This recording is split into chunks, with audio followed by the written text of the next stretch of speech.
Good evening, and welcome to the commission meeting for April 15th, 2025. I'd like to call this meeting to order. And now, if we could please stand for the Pledge of Allegiance. Yes. I pledge allegiance to the flag of the United States of America and to the republic for which it stands, one nation, under God, indivisible, with liberty and justice for all.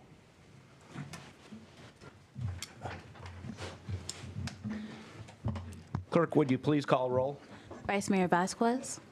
Here. Commissioner Clark. Here.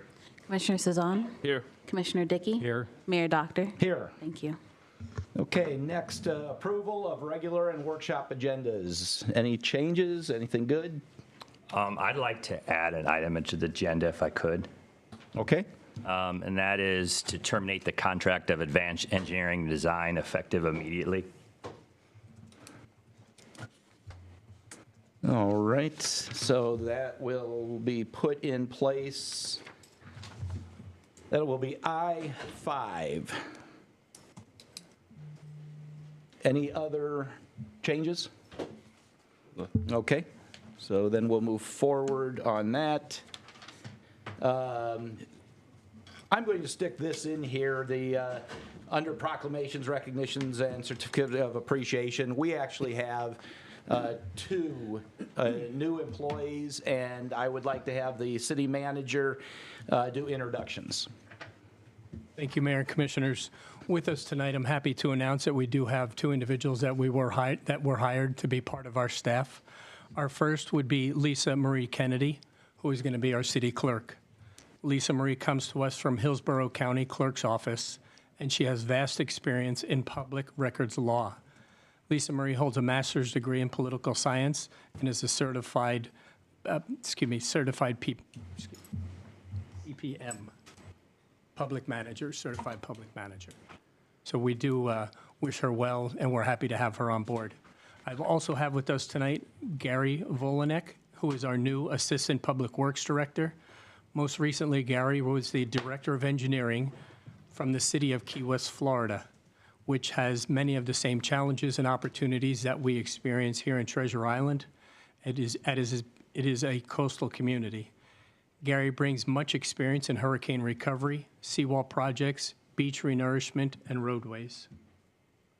Thank you. Thank you very much, and welcome to both of you. Yeah. All right, next we have public comments. I have, it looks like, two cards for public comments. The first is Mitchell.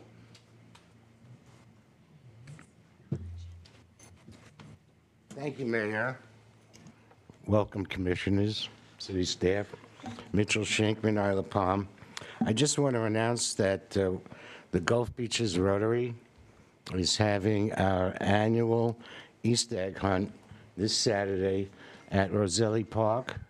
And we have already gotten 5,000 eggs, 12 gift baskets for the bonnet contest and hat contest.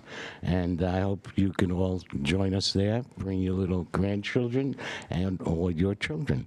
So we're looking forward. Starts at 10 o'clock in the morning. Probably the kids will finish up by 10:05.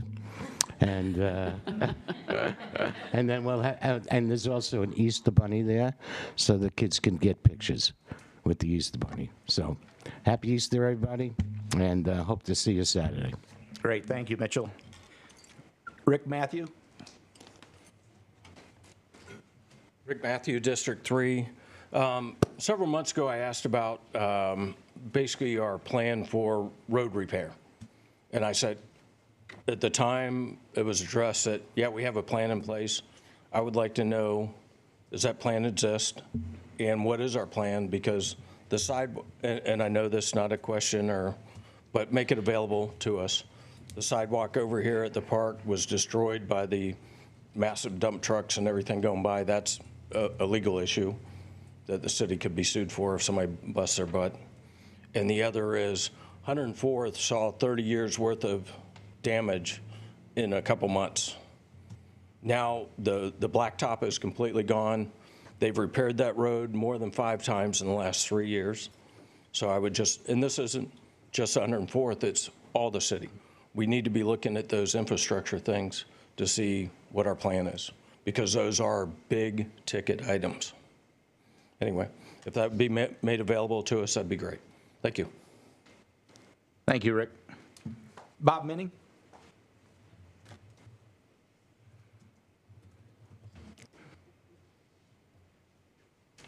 Good to see you back, Bob.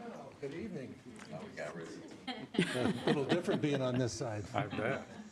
Commissioners, Mayor, staff, I have a few comments, but first I want to start off by saying thank you to city staff. They have busted their butts here for the last number of months, oftentimes gone without recognition or with worse, with being berated and degraded. So I'm here to tell you that from my perspective, kudos to all of you for what you've done, and please carry on in that tradition. And then I want to congrats to, I'll say, the commission for passing the terrain modification program. As you are all aware, that has been a long time coming. And there are a lot of dead bodies along the side of the road for that one. But it's nice to see it, and it's certainly of benefit to our residents, especially Sunset Beach, where the fill material is sadly needed. But many thanks, Chuck and your staff, for getting that over the hump, and to the commission for doing that. Then I'd like to comment on some posts that have recently appeared on Nextdoor. And it's discouraging to read some of those. It reminds me of my 9th grade civics class. My teacher was Miss Coates. And the discussion in that civics class was around yellow dog journalism. I don't know how many of you recognize that term. Nowadays, I'm told it's clickbait. But the same concept, and that is demeaning, derogatory, misinformed headlines in order to attract reader interest or viewer interest. And that, folks, has absolutely no place in our city. No place. And for those folks who engage in the activity, it's free speech. I understand that you're entitled to do as you do. But I want to tell you the negativity that it portrays about our city is sad. It's unfortunate and doesn't need to happen. One of the headlines in the recent posts on Nextdoor commented that the city was going to need to raise taxes by 20 to 30%. I'm not sure where that number came from, but nonetheless, I would like to point out to everybody that thanks to Save Our Homes, you can only raise those homes that are homesteaded by 3% a year max, or the CPI, whichever one is less. So to say that and to put it in writing that we're going to raise your potential to raise your taxes by 20 to 30% is extremely misleading, extremely. I mean, thank goodness for Save Our Homes, but that's got application here, which is super. Another portion of the article stated that Treasure Island has 88 employees in our Public Works Department. I can just go over this one quick. It's 48. And that's from Mike Helfrich today. And included in that 48 are 10 bridge attendants. So the actual number of Public Works employees that we have in the city that are actually out doing the landscaping, what have you, is 38. So kudos to those guys, because they too have been busting their rear ends to get our city back in shape. Another comment was made about the Commissioner Vasquez about taking our wastewater and having Pinellas County take care of that. Good idea, but we looked at that in the city about 10 years ago, I want to say around 2015. And here's what they told us then, and I don't expect that the story has changed any now. Sure, we're happy to take your wastewater All you have to do is get it up to Madeira Beach and tie into our Pinellas County system. So that would mean coming out of the master pump station, down Gulf Boulevard, underneath Johns Pass, and then to tie into that. Back in 2015 or so, when we looked at that, it was a nice but, and the conversation did not go any farther. I don't suspect that that conversation will be any different today, but certainly you can ask Pinellas County what they do, and if they have a different answer, that'd be great, but I don't expect it to be any different, to be honest. Staffing, permit applications. So I ran through this, and let me just share these with you. There are 1,007 permits, and those consist of single-family home demos, 102, commercial demo, 11, elevation, 16, and residential reconstruction, 888, for a total of 1,007, of which 704 have been issued. So then let's take a look at the number of single-family homes there are in Treasure Island. And there are 1,656, 636 multifamily homes, 213 townhomes, and 155 other, for a total of 2,668.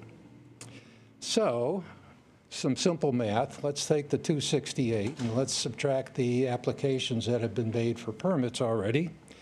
And that simple math comes out that we have 1,461 permits yet to be issued, if everybody who has a residence in Treasure Island did that.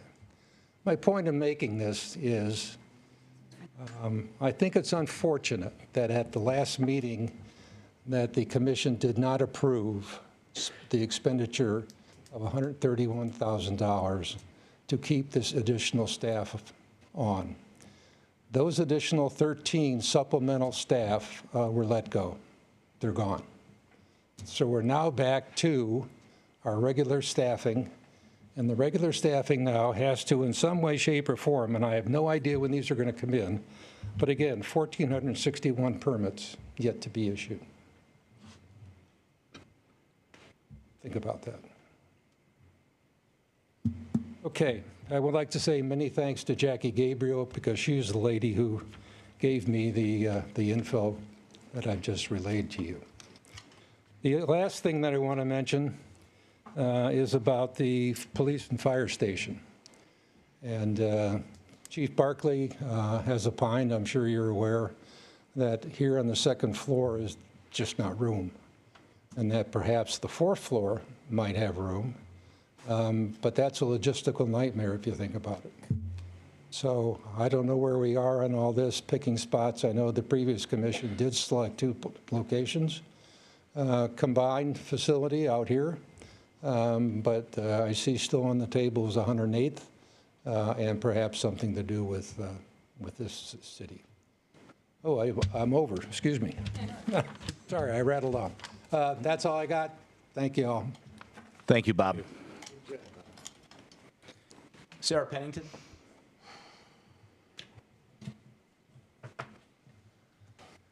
Hi, good evening. Sarah Pennington, Isle of Palms. I have a copy of all of my water bills since the storm. I downloaded them onto my phone, and the average is about $240 for my water bill, which doesn't sound too bad, except for these bills are for 0 gallons of water used, because we haven't lived in our house since September 25th of last year.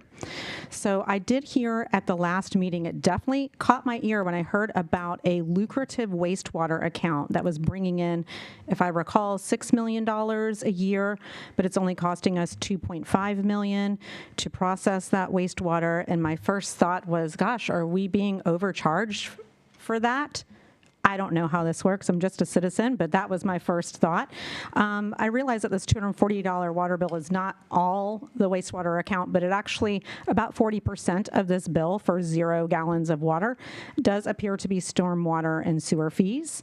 So I was just curious to know if anyone has thought to look into this account and see, are there any useful or meaningful adjustments that need to be made that would be helpful to the residents? Thanks.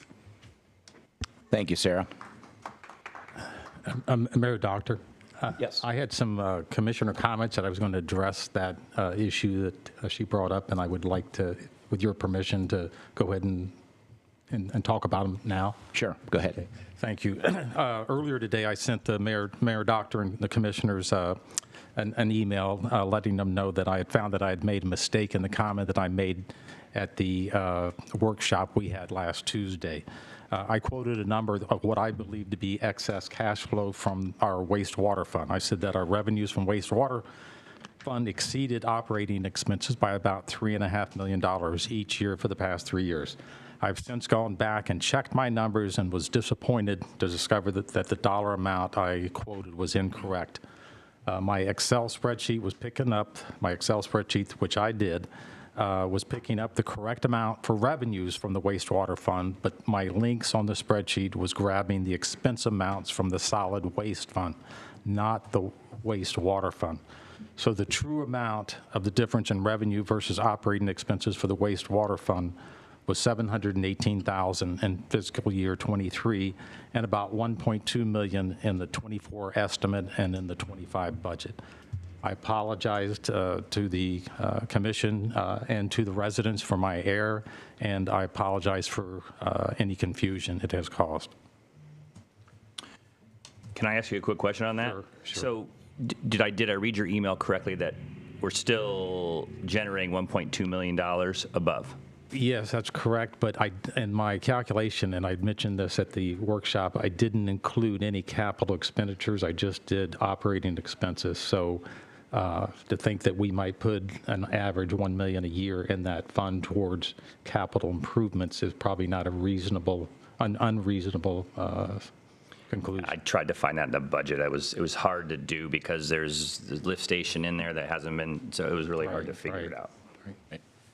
So anyway, my apologies for that. Thank you, Commissioner Dickey. The next, Ronald DiBiase. DiBiase. DiBiase. Please, yeah.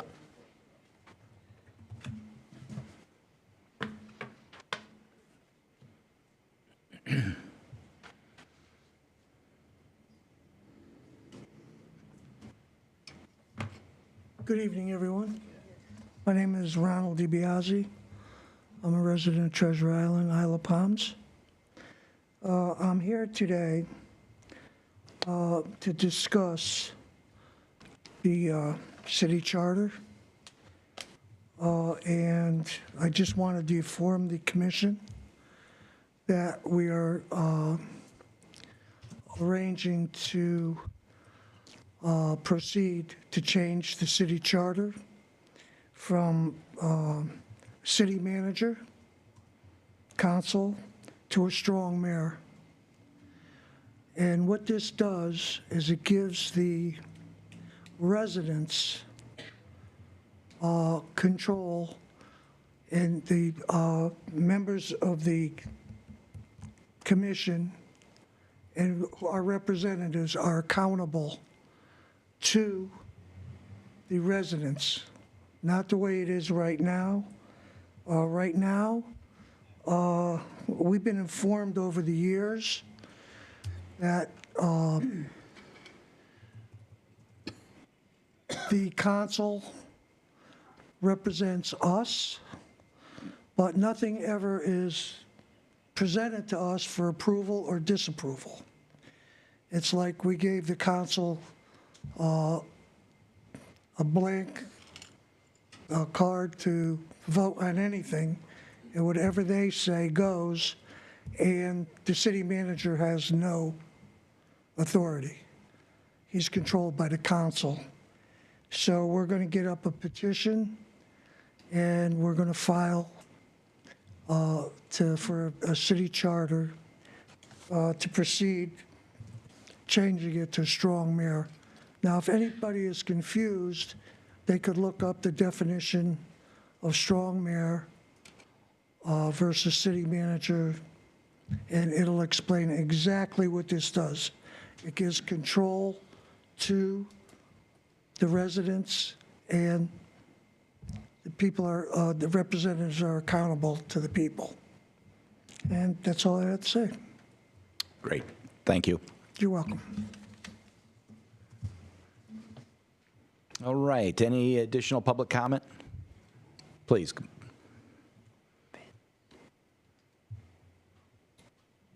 Hi, I'm Vince Schreiber. I live on Lagoon Lane.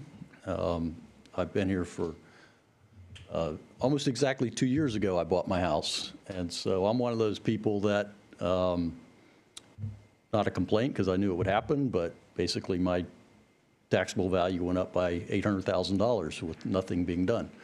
But that's fine. I knew it was going to happen, so not a big deal.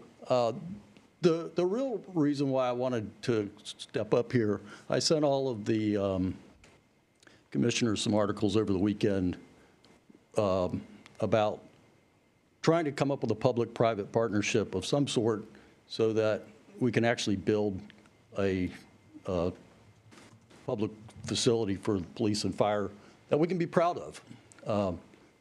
Commissioner Dickey's comments last week, I almost fell out of my chair because I was at home laughing about being a little bit half whatever. That's how I feel. Honestly, I've been visiting this area since I was 16 years old. So that's a long time. I love it generally, but had I understood how backwards we were in terms of development, I wouldn't have moved here. We need to do something we can be proud of. We've got a bunch of vacant land, and it's some of the most desirable land in the entire state of Florida, and we're letting it sit here. I'm not advocating for the 64-story building that was in the article that I sent. I posted it online, and nobody threw any rocks at me, though, which shocked me. So that kind of inspired me to come up here and suggest that we get serious about coming up with a plan. I'm extremely disappointed that the hotel is getting rebuilt over here. It's iconic, we love it and everything. Why is it still the same number of rooms after 65 freaking years? Let's get creative, let's get outside of our box.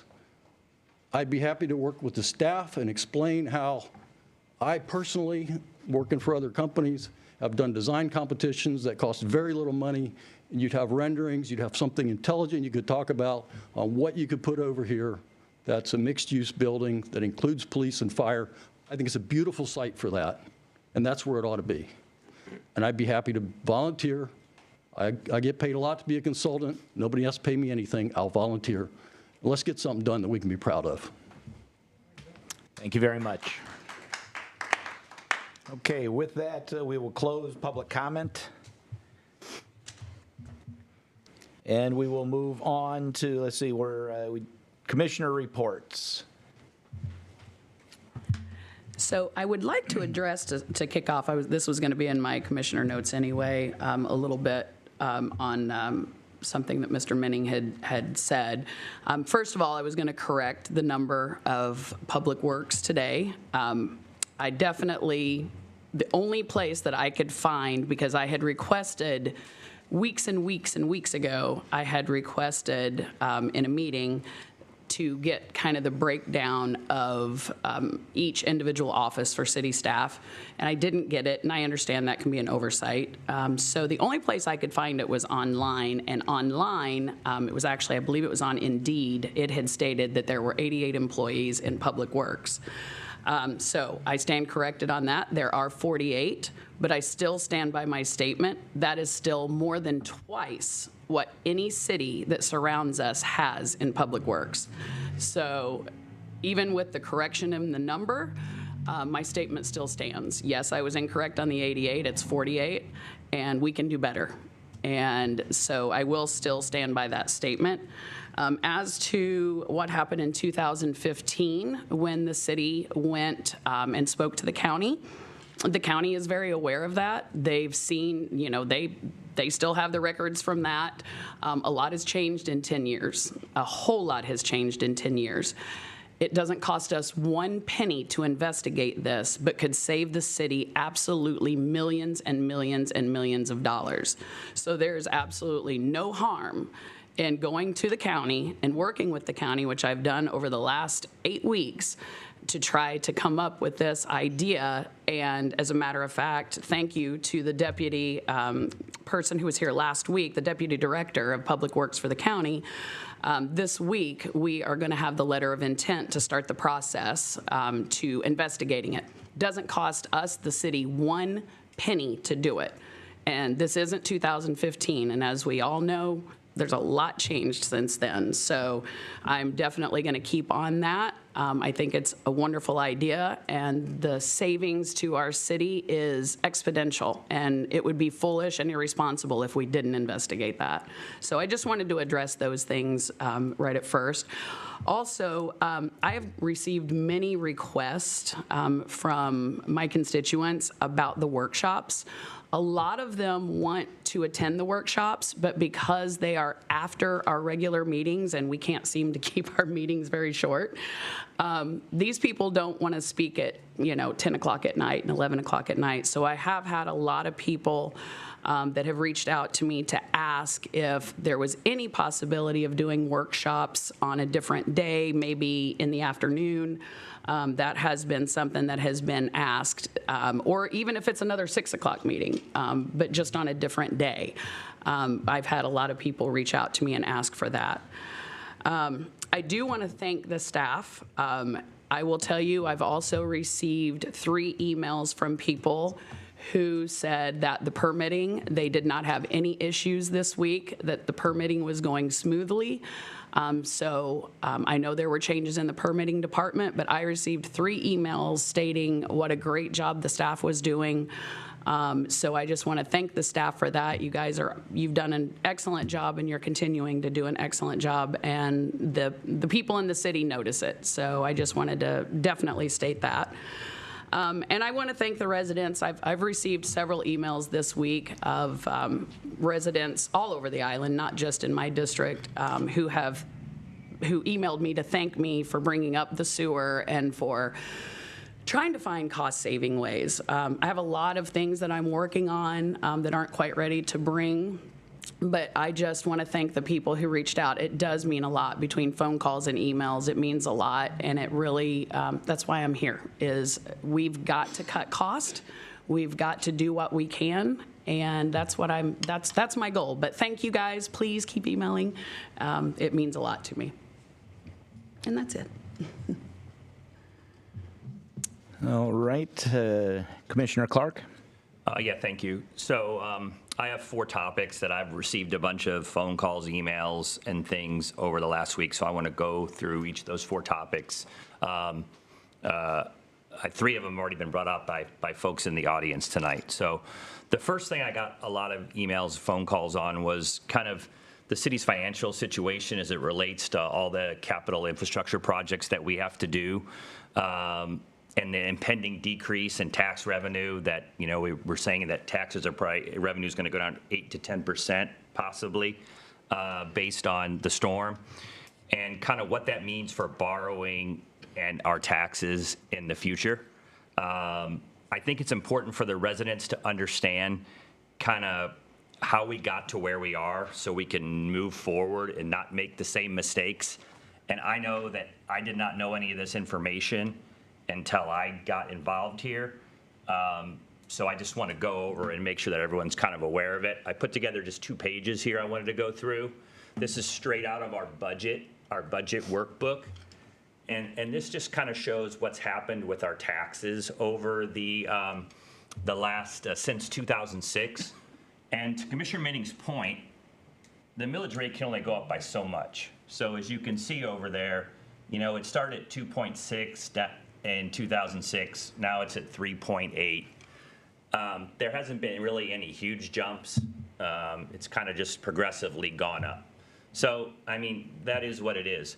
But what has changed drastically is the taxable value based on people buying new homes, building new homes, people moving in.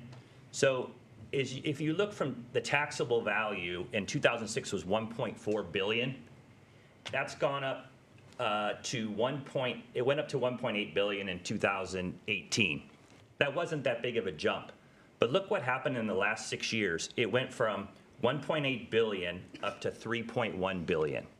So what did that mean for the city? If you look over in the property tax levy, again, it took 14 years for it to go from 3.7 million that we collected each year up to 6.3. But look in the last 6 years, it went from 6.3 million up to 11.4 million. And if you go to the next page, since 2019 to 2025, that's a 91% increase in the amount of tax revenue that the city has brought in. And that's 11.3 combined annual growth rate. So the question that comes to my mind for me is, where did all that money go? I mean, we don't have any new facilities. That's what we're talking about building now. We don't have new lifts. We didn't get a new lift station during that time. We didn't get much of anything. I can tell you what we did get. We got this building, which has been a financial disaster. And we got a living seawall, I guess. That's kind of all that comes to mind. So taxes went up by 91%. We grew government by 50%, and what did we get for it? Not much of anything. I can tell you I can tell you where some of the money went. $5 million to the cost overrun on this building. Plus, we're still spending maintenance on it. I don't think we're ever going to know how much this building ended up costing. And it's sitting here 40% empty. 1.2 million on a big public works building we're going to build, and then we stopped. $500,000 on connectivity, mobility, safety studies. We did nothing with. 200,000 on the golf course design. 1.5 million for revamping the storm sewers for Elevate TI. 3.3 million, now it's going to cost us more because we didn't do the lift station 4 years ago. And then I can't even really talk about how much we spent on Elevate TI because I start to get sick. But that was just another complete bombastic waste of money. So now we're in a place that in order to do what we need to do, we need to either raise taxes, which Commissioner Minning stated we can only raise them by so much, or bring on a bunch of new debt. And you know, I heard the fire chief say last time, we've been trying to get this new building for so long. Yeah, my question is, why didn't we get it back when we started bringing all this money in? We wasted all of it. So, I mean, we're in the position that we're in. My residents have made it loud and clear to me, they don't want a bunch of new debt and a bunch of new taxes, and I'm not going to vote for that. I think it's ridiculous. We have to learn to live within our means. So I stated personally that we should move the police into City Hall and build a small fire station over on 108th. And I feel that way whether we get the $12 million or the $6 million or we don't, because then we'll just spend, like, instead of spending 6 or 7 million, we'll only spend, 1 to 1.5 maybe. And that's the kind of decisions we're going to have to make going forward as a town, or we're just going to keep doing the things the way we've done over the past few years, which is just spend whatever we want, waste money on whatever we want, and just go back and tax the residents and take on more debt. And that's not the way that it should be done. And like I said before, this building here has been an unmitigated financial disaster. The only way to make it less of an unmitigated financial disaster is to fill it. Because we're paying the same amount every year, over $1 million on debt service on this building. And I mean, I just don't see any other way. And these are the kinds of decisions we have to make going forward. And the only other way to possibly help us take on less debt and not raise taxes in the future is to get, and we talked about this in our first meeting, I believe, up here as a new commission, is we have to get development going tomorrow. And that's the only way. So in 3 years from now, we can start bringing in some revenue. And what I want to propose is, and Vince brought it up before, we have a bunch of new people here that are experts on design, building, public-private partnerships. So I think we need to put together a council of, I brought this up to the city manager, of whatever it is, 5 to 10 residents that are experts in development, and have them help the city get this going. Because if we don't get it going, we're going to be, our financial situation is just going to get worse than it already is. And unfortunately, that's a choice this town has made over the last 10 years to not have development. I think we all agreed we want to do it, but we need to do it. We need to start getting it done very, very fast. The second topic I received a bunch of calls on this. It's already been brought up. We talked about it, is the storm water, the thing that Commissioner Dickey brought up. I, too, tend to agree that our bills seem incredibly high. And even if it's only $1.2 million that we're bringing in, that's too much for me. I think our bills should be lower. So, and I've had a lot of residents say to this, so I think we need to take a look at where we are and reanalyze this. I know that 2 to 3 years ago, I think Stacy Boyles hired a consultant to come in to see how much we could raise our fees. I believe that consultant got paid for that based on how much of an increase we did. So I'd like to know who that consultant was and how much we paid them. And I think we need to go back and take a look at where we are with our stormwater to see if the residents' bills can be lowered in any way without hurting the city. Because to me, this just seems like another tax on the residents. The third thing I had, I've seen a bunch of stuff online about the $130,000 that the commission voted down. Commissioner Minning, you brought that up. And, I ran on a platform of Permits Now. So Permits Now are incredibly important to me. But as you've just seen, the finances of our city are also incredibly important to me. And I think the whole problem is the permit situation's been a disaster kind of from day one. It seems like we've kind of got a handle on it. But Commissioner Minning, you gave me way more information on how many permits, what the numbers were, than we got from the city staff in order to make a decision on $130,000. I'm not going to make a decision on $130,000 without some numbers and some things. So if they want to come back with exactly how many people, how many permits is that going to allow us to get done? How many days are those permits going to take? How many we didn't have any of that information. I'm supposed to make a decision on $130,000. Former commissions may have done that. I'm not going to. And lastly, the question I'm getting every day is, when are we going to get refunds for our permits? I've asked the city manager, can we at least throw a date out there of it's going to be July 1st or something, and then maybe we could actually under promise and over deliver, get it before then. But we're getting no date, and we're talking about systems talking and computer systems. We all talked about how people came up and volunteered during the storm. I will volunteer, if we can't get this going in a minute, to come sit in a room up here on a Saturday with a checkbook and a list of people, and I bet in 6 hours I could write out 1,000 checks and put it into a spreadsheet so we have it. So, I mean, we got to do something here to get these folks at least a time frame when they're going to get their refunds back. So that's all I have. Thanks. Thank you. Commissioner Cezanne? I've already cut. After you. No, I've already got my comments. All right, thank you. All right, well, I got a couple notes, so bear with me. So I did get the list of employees that the city has, 132 authorized position and 14 vacancies. I got the breakdown here, but I'm not going to bore everybody with that. We did lose our Public Works Director, Mike. He resigned yesterday. So pat on the back from all that pressure from citizens to get rid of more employees. So comment number 2, this is going to be a doozy. So Citizens Voice commended me last week in an email to bring fresh ideas. I don't think they're going to commend me this week. It was resident of District 2, Andrew Vassy, who brought up at the podium $37 million in potential new debt and a 20 to 30% property tax increase. And a Citizens Voice TI email that followed on Friday, just enough time to cause havoc and chaos. Our informative meeting with the debit bond reps was educational.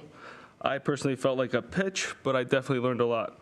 However, I want to make clear that I hope not to bond any money, let alone 29 or 37 million. That'd be fiscally irresponsible of us. Information that would be important to include that was probably accidentally left out would be that Treasure Island has $7 million in cash, $12 million in money market, and $18 million in bonds. So we got some money in the bank. My next comment. Recovering from back-to-back storms has been the city's priority since last year. We're still in the phase and have that focus. That is not finished, and we will have to prioritize with fiscal ideas that include reduced spending, cost savings where achievable, and out-of-the-box thinking.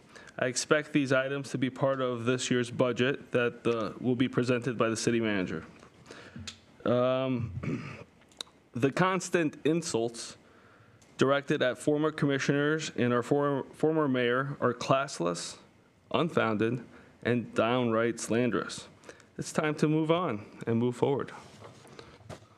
Here is the doozy. So, TI has been kicking the can down the road for far too long, and it's time to get things done. This new commission needs to be proactively approving responsible, cost-effective facilities. Accordingly, we need a definitive and permanent plan for police and fire now. Various plans have been kicked around over the years, including a $12 million public safety building, which would be great if we had the money. Unfortunately, we don't, and we need to make the best decision now given our financial situation. We have a newly refurbished city hall that is approximately 40% or more vacant. The police should be moved into City Hall immediately and permanently without further delay. Housing our police in portable pods makes no sense, especially when City Hall's space is readily available. A brand new fire station should be built on 108th for approximately $5 million at 1,000 square foot or $1,000 per square feet. The design and construction should be expedited to the fullest extent possible, just like the community center. If we were fortunate enough to receive the $6 million grant from the state, every penny of that money should go toward the relocation of the police into City Hall and to expedite construction in the new fire station. We cannot afford to wait any longer. That would be it. I already had my comments, so I'll okay. pass from here. All right, let me just follow up with a couple of other things, maybe a little more upscale, at least in spirit. The one thing that I do want to bring up is that Public Works, we've already talked about it, but there are 48 people in Public Works. 10 of those folks are bridge tenders. 1 full-time bridge tender, 9 part-time bridge tenders, which would actually, if nobody else, matter of fact, there are only 2 cities in the state of Florida that operate a drawbridge. And it's very expensive to build, very expensive to maintain, and very expensive to do on day-to-day operations. So that would put us really at 38 head count. And 38 head count would put us right in about the same spot as other folks have been. There was a number that was given out last time as well that said that Madeira Beach was 400 residents shy of our population base. That too is not correct. We're at 6,800 on the census, and on the census for Madeira Beach, they're at 3,900, so it's substantially less than where we have it. So then moving on, I want to talk just for a minute about the car show. We had a great car show here the other day. It was from the American Legion. It lasted about 5 hours. We had close to record attendance, but this is now where we're getting back to normalcy. We're starting to do the things that we've done, and we're looking for more up to do on the beach, and we're hoping that this year we're going to have our standing ovations in November and everything that we can do as much as possible. And the last thing that I have is that Channel 10 was here the other day. They interviewed me as well as they interviewed are going up and down the beach and interviewing all of the mayors for a hurricane recovery program that's going to be airing on May 2nd. And I'll tell you that I was very positive in where we are and what we're doing and where we can move forward. And, yep, all right, ABC, I'm sorry. Thank you very much. But it was ABC. But yeah, it's going to be May 2nd. But they are doing a program for all the coastal communities. And so I think that'll be something that could be good and fun to watch. And I'll tell you what, from the reporter that was there as well, she basically had said that Treasure Island appears to be in great shape compared to a lot and most of the other communities that are there. And I appreciated the hearing that, and I know it's the hard work of our staff, it's the hard work of our residents that has got us there, and we just need to keep moving forward. All right, moving on. We do not have any approval of minutes. We have no consent agenda. So our first agenda item for tonight is the second and final reading of ordinance 2025-03.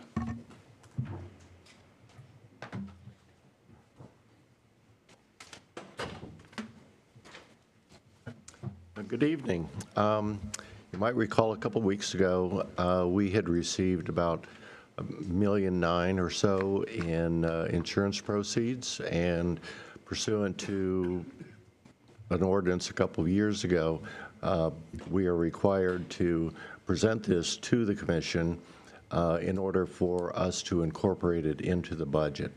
So this is the second reading. The total is $1,891,000, and we would be putting it into a revenue and an expense on the budget side. Any questions? Any questions? All right. Did you read the ordinance? Ordinance 2025-03, an ordinance of the City of Treasure Island, Florida, amending the fiscal year 2025 general fund budget to recognize insurance proceeds of $879,847.97 for flood damage, providing for severability, providing or conflict, and an effective date. All right, thank you. Any questions for staff? No? Okay, any public comment? Okay, hearing none, we'll close the public comment. I move to approve and adopt ordinance 2025-03 at this second and final public hearing. Do I have a second? I second. We have a motion and a second. Any discussion? Okay, roll call, please. Commissioner Cezanne? Aye. Commissioner Dickey? Aye. Vice Mayor Vasquez? Aye. Commissioner Clark? Aye. Mayor Doctor? Aye. Okay, moving on. Adoption of the 2025 Pinellas County Multi-Jurisdictional Local Mitigation Strategy. Good evening. All right, I'm just going to quickly introduce myself. I'm Jesse Miller, the Principal Planner, Community Rating System Coordinator, and also the Designated Floodplain Administrator for the city as well. I don't usually come in front of the commission too often for things, so not going to see too much of me. So just so you know, yeah, this is kind of just like our standard 5-year update that we have to go through based off the Federal Disaster Mitigation Act of 2000, and as being a part of the Community Rating System program as well, too. I believe most of the information has been provided to you, so if you have any questions, I'm available. All right. I just have one question real quick, if I make sure I read this right. I know this, it's probably just a timing thing, but this is done every, what, 5 years, is that right? Every 5 years, yes. Yeah, and so it just happened that, unfortunately, it was done right before the storms, so we're not able to incorporate anything or learn anything from these storms, right, into this? Unfortunately, no. And then it won't be another 5 years now until we do another one? 5 years. Yes. 5 years, and we'll do the same process as kind of like what we did with this one. They're due like public outreach programs. A lot of those are held within like around Kansas City. And then you can also do an input. There's surveys that they put out as well too. And the county is also looking to adopt this on April 22nd. I don't have a question, but I did have some observations in it, and it's first of all, it's a hell of a document. If you get a chance to read it, it's maybe 1,000 pages, but it was not boring. I wanted to point just a few things out that I thought were important and relative to Treasure Island. The first one was on page 148 of the agenda packet. It was 3-26 of the mitigation strategy, but it talks about CSR premium discounts by class, and the Treasure Island and St. Petersburg beaches in Class 6, which gives our residents a 20% discount off of the National Flood Insurance Program flood insurance. I did notice that there were three other cities, Madeira Beach, North Reddington, and Reddington Beach, that were in Category 7, which is a little bit worse than ours. They were at 15%. However, Tarpon Springs, St. Pete, and Dunedin were in the next higher category for in terms of a discount. They get 25% discount. And I took a look to try to see what jumped out at me in terms of, why are they getting the 25% and us instead of us 20%? And I didn't see any real good reasons. One of the things that was in there on page 149 of the agenda package, it does have the substantial damage thresholds and time frame for each of the municipalities. So I just assumed, based on previous discussions we've had, that maybe Tarpon Springs and St. Pete and Dunedin had these look-back periods that we rejected. And in fact, 2 of them don't have any look-back periods. So the only question I would ask Jesse is that, and Chuck, is let's take a look at see what Tarpon Springs and St. Pete and Dunedin is doing that we're not doing, that might be able to get us bumped up into that next category for discounts for our residents. Another observation I saw on page 150 of the agenda package was staff personal resources, and it was all the cities in Pinellas County. And the one thing that jumped out at me is 11 of the 24 cities and municipalities in Pinellas County have grant writers. We do not have a grant writer. And there's probably never been a more important time for us to have a grant writer or a grant manager than now. I briefly mentioned this at one of the previous meetings, but I would like to see if the other commissioners would be open-minded to the possibility. I know we're looking to cut expenses and not add, but I think a grant writer at this particular time would be could bring a lot of return value to us. And then the last thing I had that's in there is on pages 503 through 526. And this was a wonderful discovery. I wish I would have found it 2 or 3 months ago. It's potential funding sources section, and it describes over 31 different agencies that the City of Treasure Island can go after to get money. This Rebuild TI group that we gathered together a couple of months ago and are working diligently was actually focused just on the community block development grants. That are a part of that $813 million that the county had gotten. That's just one. It's a big one, but it's one of 31 possibilities of grants that we can be pursuing if we knew how to go about doing it. So that's, again, just, first of all, I think it's a good document for the Rebuild TI group because it can expand our range of possible grants. But more importantly, I think it talks to the need of that we need a grant manager on staff to look at this, and not just following the hurricane, but for many years to come. That's the only comments I wanted to make on that. Thank you. Any other comments? How can we discuss a grant writer? Because I definitely agree with that statement. Is that a future agenda item? Sure, it can be. Absolutely. Awesome. So obviously a lot of pages in this, it put me to sleep a couple nights in a row, which was great. The risk assessment section on page 153, it literally shows a map of buildings built by year, and obviously Clearwater Beach is a nice blob of red because the entire beach is resilient to storms, Clearwater Beach that is. And after the hurricane, Clearwater Beach pretty much bounced back in 2 weeks. Most businesses were open with a small exception of a few hotels. So I think that map was the only one that stuck out for me the most. And obviously Treasure Island is mostly in yellow, built in 1950 to 1979, whereas Clearwater Beach is built in 2020 to 2023. So hopefully we'll get there. That's it. Great, thank you. Commissioner Clark, anything? No. Okay. Then we will open this to public comment. Do we have any public comment? Hearing none, we'll close that. I move to approve and adopt Resolution 2025-06, adopting the 2025 Pinellas County Multi-Jurisdictional Local Mitigation Strategy. Second. All right, any additional discussion? Hearing none, roll call, please. Vice Mayor Vasquez, Aye.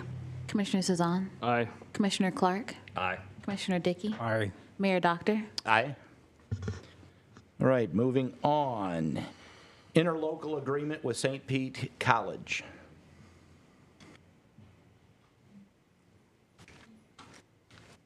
Good afternoon, Mayor and Commissioners. Fire Chief Trip Bars here. Wearing the emergency manager hat, we've negotiated with St. Pete College to get an agreement with them to be able to use their Midtown campus as our tertiary EOC, that's Emergency Operations Center, during any time we need to evacuate the island for a storm or any other cause. And the Pasadena Community Church, which is our secondary, is unavailable or not suitable due to its location in the floodplain. It's a very straightforward standard agreement. Same one is being agreed to by South Pasadena and St. Pete Beach, our partners in the EOC. We used it last year during Milton when we thought we were going to take a direct hit and would have been washed out of the church had we stayed. And it was acceptable, it worked, but there were some things that needed to be tweaked, and we've done that here, both for the college's sake and for use for us. So we've got a good agreement here. It's been approved by legal. I stand by it. I think it'll do the city, serve the city well, and for $1, how can you lose? Here to answer questions. Thank you, Chief. Any questions? All right. Any public comment? Hearing none, we'll close public comment. May I have a motion, please? My computer's on the fritz again. So is mine. All right, I'll do it then. I move to approve and authorize the city manager to execute the interlocal agreement with St. Petersburg College to use the Midtown campus as a city's EOC. Second. We have a motion and a second. Any further discussion? Hearing none, roll call, please. Commissioner Dickey, Aye. Commissioner Cezanne, Aye. Vice Mayor Vasquez, Aye. Commissioner Clark, Aye. Mayor Doctor. Aye. Moving on, I-4, appointment to the Planning and Zoning Board. Good evening. Okay, so Would you like me to present? Yes, please. Okay. Give me 1 second. So this evening, we have District 1 and an alternate seat that is available for the evening. We did have one of the applicants pull his application, which was Michael Brady. So currently, we have Eric Knorr, Mitchell Schenkman, Kara Sims, and Mark Z. I'm sorry, I cannot pronounce your last name. They're all residing in District 1, except for Mitchell Schenkman, who resides in District 2. I'm sorry, I didn't hear you. Did you say something about Michael Brady or Brady? Yes, he pulled his application. Okay, thank you. You're welcome. Okay, so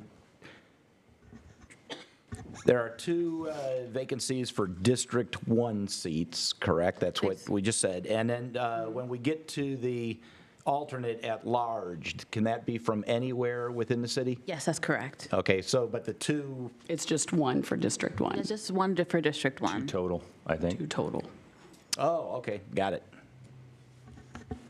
I think. Is that right? Yeah. Yes, that is how it reads if I look back over it.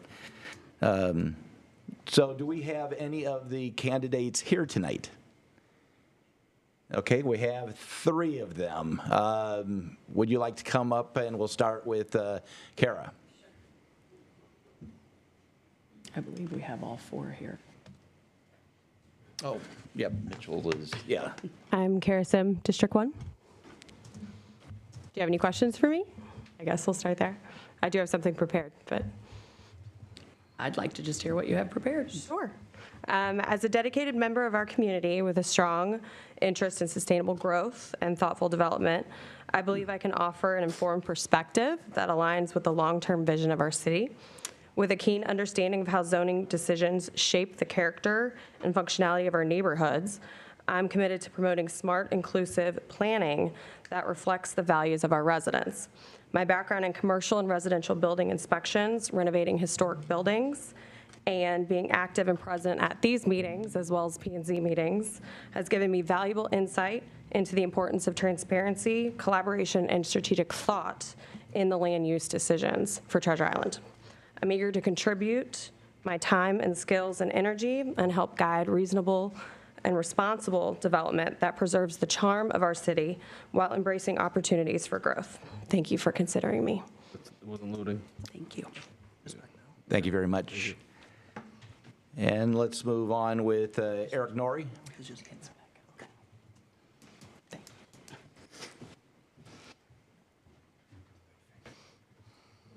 Hello, I'm Eric Norrie. I live in Isle of Capri, and this devastation that happened through the hurricane, I thought, how could I help? And I talked to some of you and decided that I would try to help with this planning board and see if I could assist in any way, shape, or form. My former background, I ran a manufacturing company for almost 30 years, built it multinational, sold products all over the world, dealt with every level of government, even governments in other countries, and I have a good mind for growth. I'm doing some investments here in the city myself. My whole family lives here. My grandchildren live here. I love Treasure Island. So I think I'm on for an alternate position. I've got a pretty busy schedule, and I didn't know if I could really commit to something other than an alternate. But so I'm here to help and assist in any way that I can. Thank you. Great, thanks, Eric. Any questions? Yep. Okay, nope. Thank you. And then Mark, and I don't know how to pronounce the last name. Strojeski. Easy for you to say. Well, thanks for having me here this evening. I'm a new resident of Treasure Island. 2023, I moved here. But actually looking out the window at the Thunderbird, that's actually one of my memories from 4 years old as a kid. I moved down from Buffalo about 20 years ago. I've been a contractor in this area for 17 years. I own and operate Strobel Design Build. It's a 40-year-old firm that's been working in this area exclusively for many years. I believe in community involvement and development, creating opportunities for friendly businesses and investors to come in. I think that I have a good strength of working in this business for all these years and working directly with variance boards and abiding by all these ordinances. I think I have a good perspective for this planning board position, and I'm here to help out in any way that I can. Thank you. Great, thank you. Any questions? One question. With owning, as a business owner, I have to ask, do you think time will be any issue as far as being able to attend the meetings regularly and such? No, I have a pretty good staff, and I'm pretty good at delegating to them. Actually, for the past 10 years, I was the chairman of the board for Habitat for Humanity in Tampa. So I was able to find time for then. I'll certainly find time for here. Perfect, thank you. Mitchell Shankman. Mitchell Shankman, Isle of Palm, 30-year resident of Treasure Island. Chaired the Vision Committee 2010, chaired the Vision Committee again in 2015, and spent, I think, 2 terms on the LPA and P&Z. I'm not sure how many years ago, but many. I'd like to be part of this board again.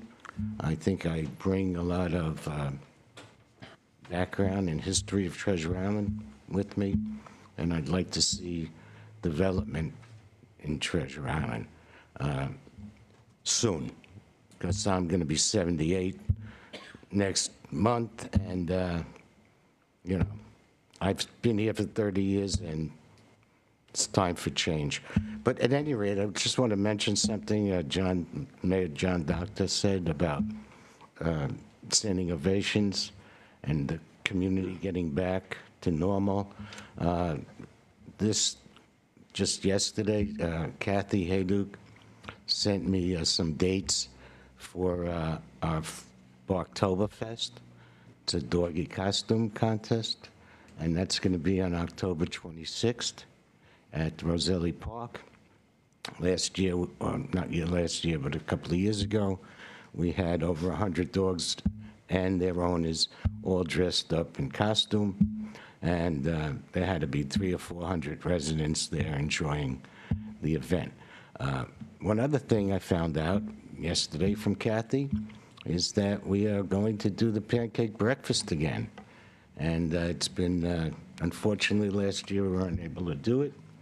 We've been doing it for 14 years, and we're looking forward to doing the Robbie's pancake breakfast once again. We normally have about 500 people coming. Everybody loves Robbie's pancakes. We have a huge 20-foot sled outside, collecting toys and gifts for children in foster care. So back to normal. Let's get back to normal. Thank you. Great. Thank you, Mitchell. All right. So we have heard from all of the candidates. And so once again, we are going to be looking at one seat for District 1 and one alternate. So let's start with the candidate for District 1. I'm sorry, we're going to say something. I'd like to suggest something here, and I don't mean to put Vice Mayor Vasquez on the hot seat here, but because it is just the District 1 position, I think we have 4 good candidates. I wish there were only 2 people running it, so nobody would walk away disappointed. But I would support whoever Vice Mayor Vasquez thinks is the best choice for District 1. Thank you. So I've read through all of the, at length, all of the applications and such, as well as spoke to the applicants. I think for the District 1 seat, Mark Z is definitely, I think his experience with working with the cities and counties and such, and his building experience, I think for the District 1 seat is, I think it's something we could definitely gain value from, in my opinion. Okay. I guess I don't understand how this process works. Do you make a motion for some? We will end up making a motion. Once we have the 2 candidates, then we will put it into a motion, and that will then carry through. Yeah. Essentially, all of the candidates are appointed by resolution. So there's a resolution at the end. We're filling in basically the blanks in that resolution, and then the motion will be to approve that resolution. So do we just nominate another name for? You could. Could. Yep, I'm going to nominate Kara Sims for, in my opinion, the full-time and Mark as alternative. And I would agree with that, those 2. Yeah, I would nominate Kara also for the full-time seat. For the at-large seat, I would go with Mitchell. He had me at pro-development.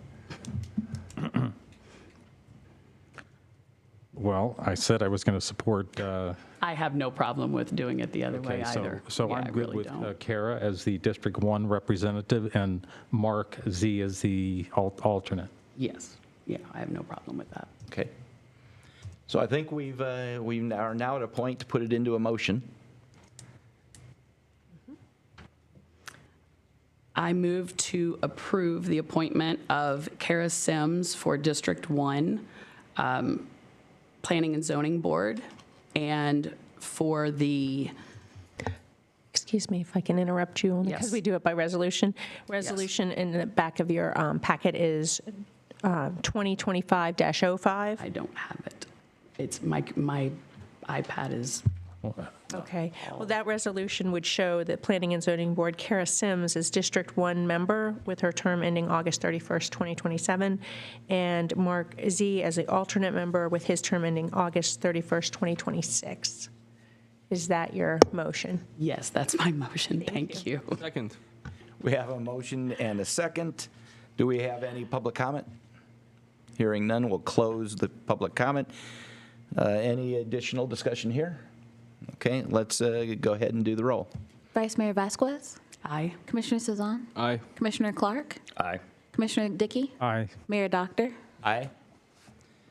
All right, moving on, we have one more that we have, the one that was added earlier tonight, which is I.5, and I'm not really sure, I did not jot down what you were actually looking for. It was terminating the contract of Advanced Engineering and Design effective immediately. My reasons for that are a few. I feel it's time to move on. They supported a mandate on our residents that would have added 100 to 200,000 of cost and improvements to our homes, participated actively in a no-growth agenda that had a negative impact on our economic growth and ability to diversify our tax base, used our work product to promote its business to other communities, and has the highest contract multiple at 3.0 than any of our other on-call engineers. So I just feel like it's time to move on and get someone new in here that can look at some of these things in a more objective manner. Are you looking for us to remove them as one of the on-call engineers off the list? I'd like to argue in favor of keeping them. I think they did a good job on the terrain modification program. They did what we as a city asked them to do. They're good engineers. They've done good work on this. I don't think they should be punished because they did what we asked them to do. So I would vote against removing them from our list of engineers companies that we work with. I think to move forward and kind of just start fresh, I'm in favor of removing them.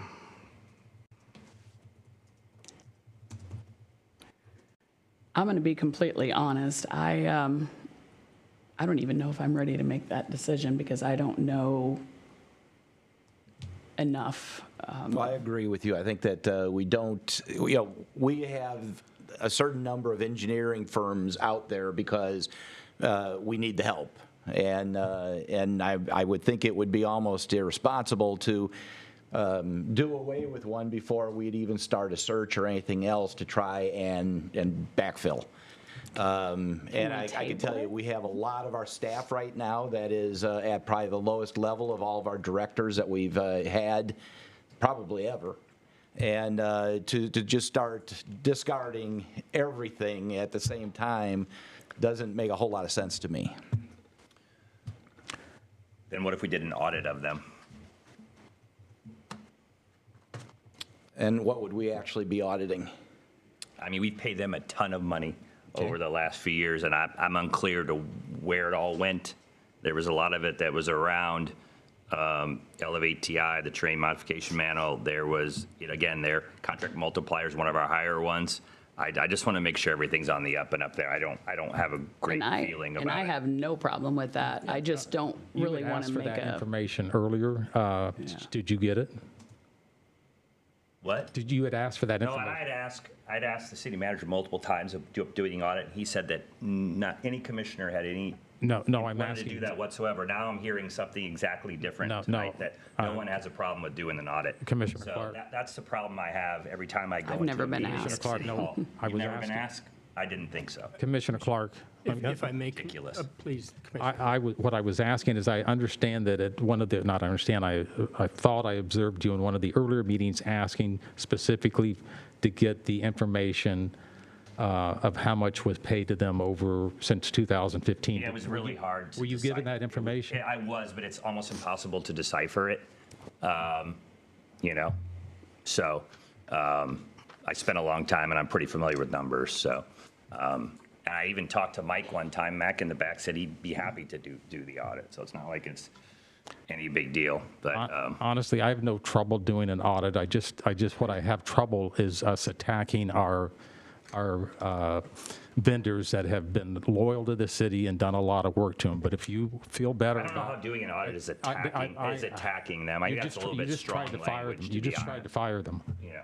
So anyway, but if doing an audit of what we paid them makes you feel better, I don't have an objection to that. Mayor, And all 5 people here now have said that this is a problem we have in this city. All 5 of you have said you don't have a problem doing an audit. I brought this to Chuck 3 times, and he said not one of you has any interest in doing an audit. That's what I told there's some disconnect here. There wasn't a somewhere, 'cause disconnect. At least 4 of you want an audit, or agreeing that an audit would be fine. Maybe you don't, Arden, that's fine.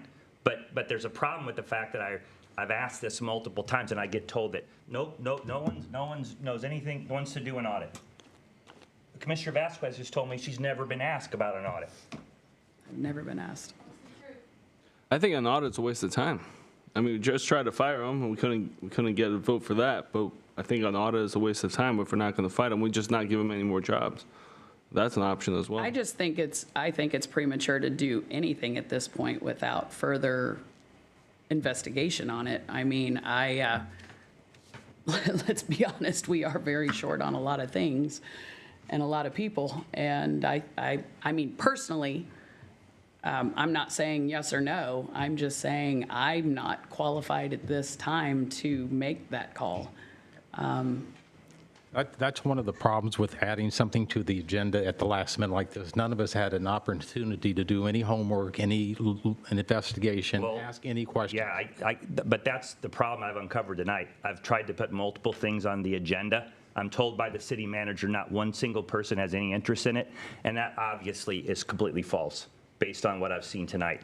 At least 2, maybe 3 of you had an interest, didn't have a problem with an audit. So I was told that there was no possible way anyone was interested. So Arden, forget all this then.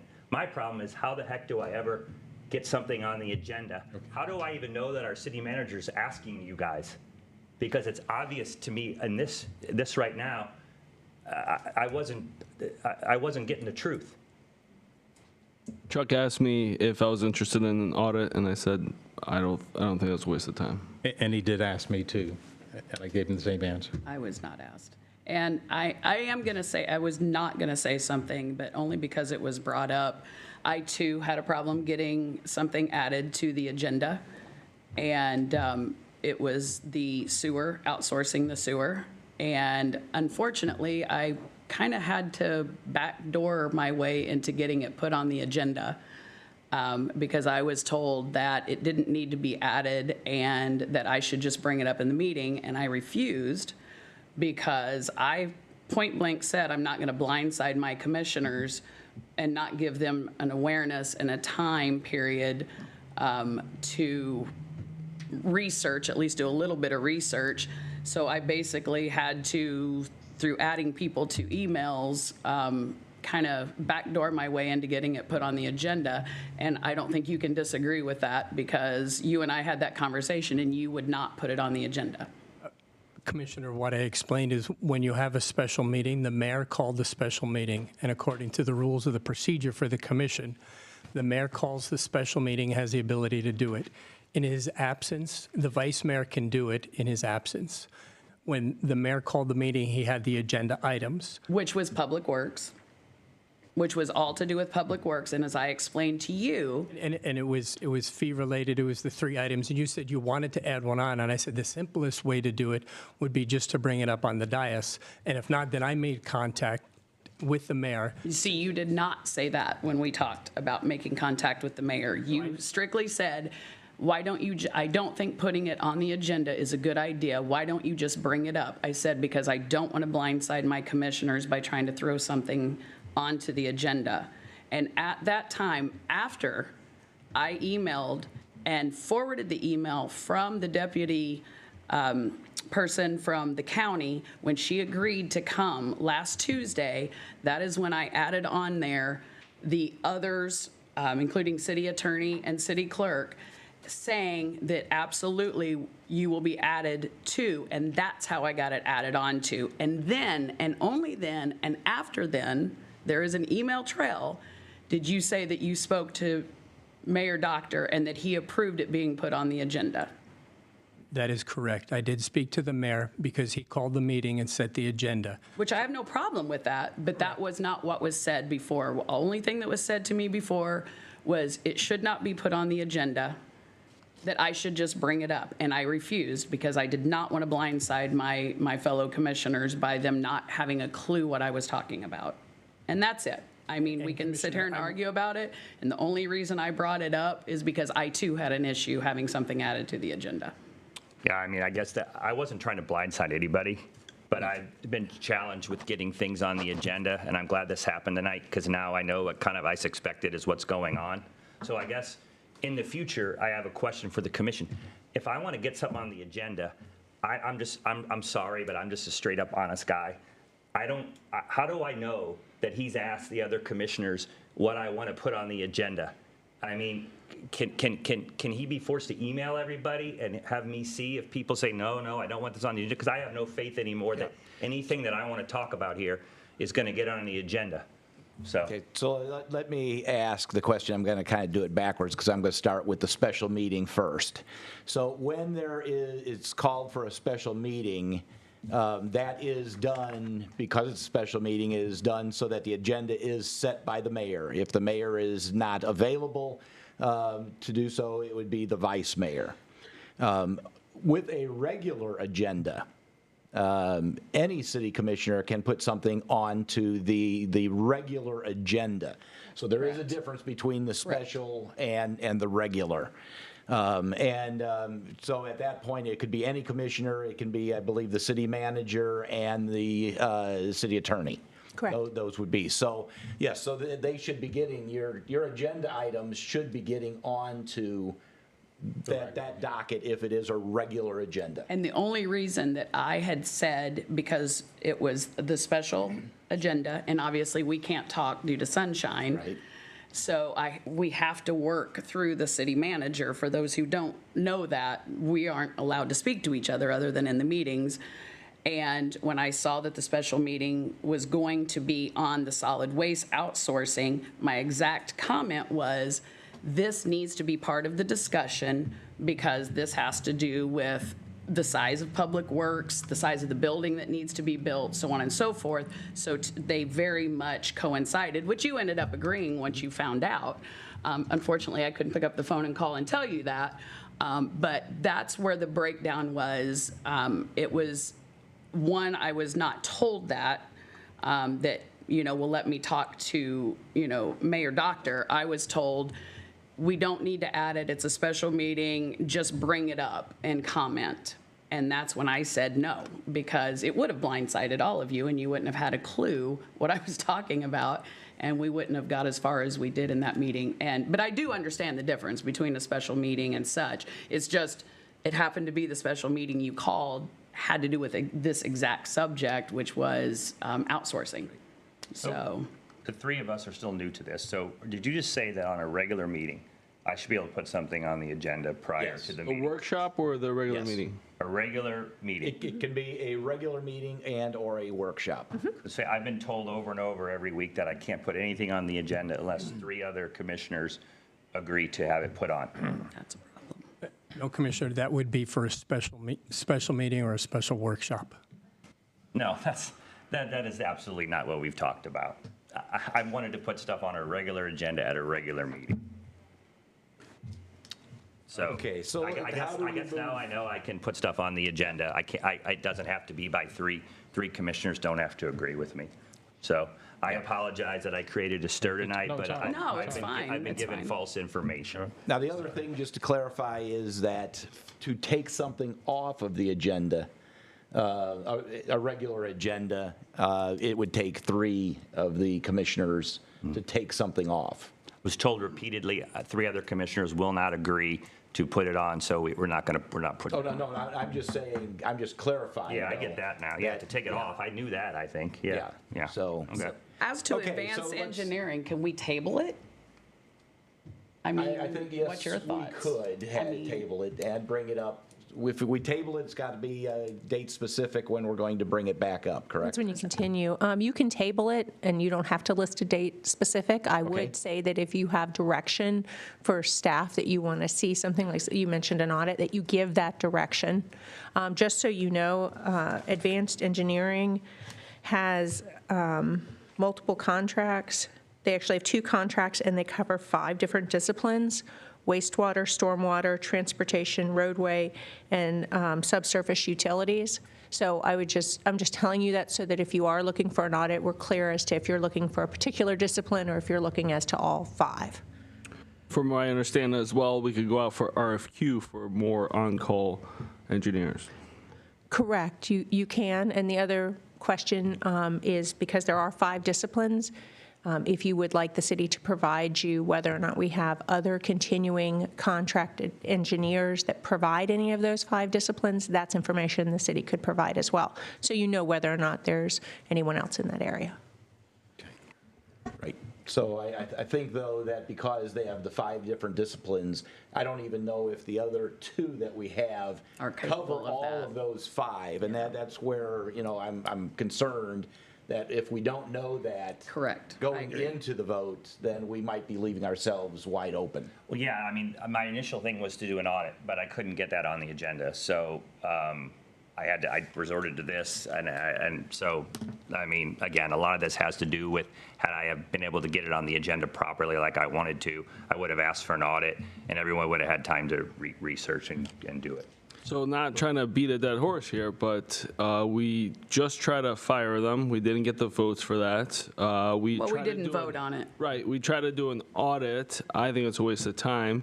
What about an RFQ for the 5 specializations that they have, but a different company? Do we need that right this second until we know if any of our other contractors do the same work? I think that's putting the cart before the horse. Right. I think we got to find out, okay, we know their 5 things. Do any of our other contract There's people Kimberly do it? Horn, there is another company, I can't remember the name, and then there's Michael Baker, which we dropped. The other one's Stanton? Stanton, right.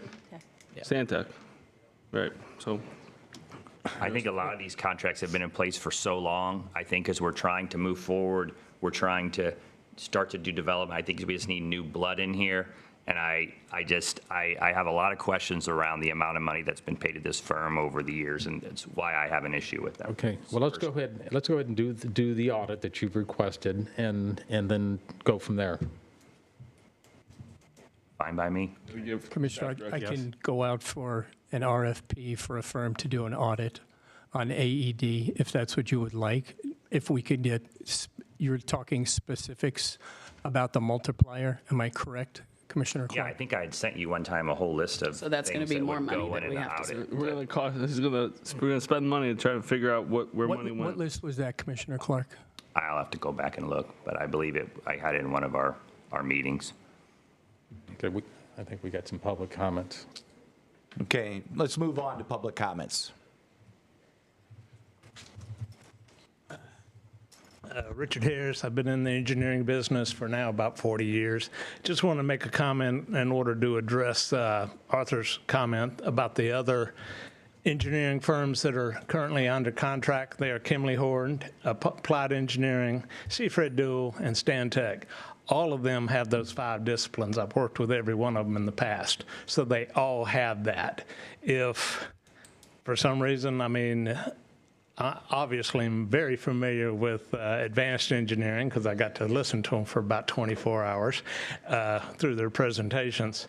I mean, they're a good small company, but they offer the same basic services, which include all 5, but those other engineering firms supply them as well. So somehow, one way or another, the city is covered with their basic needs. Thanks. Thank you, Richard. Thank you. Any other public comment? Yeah, I'm sorry, Wes. Yeah, you did bring this up here. Thank you. They brought it over to me.